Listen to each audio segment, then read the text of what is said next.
Question number 43. The probability of an event A is P of A and P of A ratio P of A complement is equal to 1:2. Find the value of P of A complement.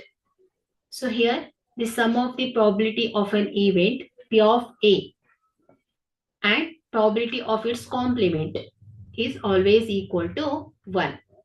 So P of A plus P of A complement ಏನಾಗುತ್ತೆ always equal to 1.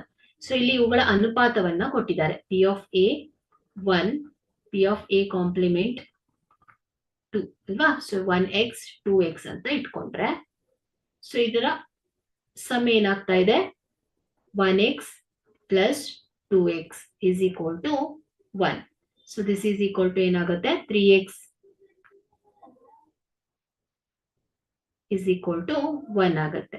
Okay, so x is equal to ಏನಾಗುತ್ತೆ ಹೇಳಿ 1/3 ಆಗುತ್ತೆ.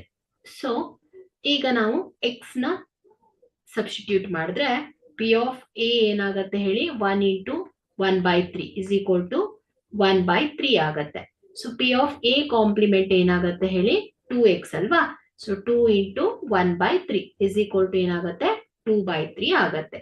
So ಹಾಗಾಗಿ the value of P complement P of A complement ಏನಾಗುತ್ತೆ 2/3 ಆಗುತ್ತೆ.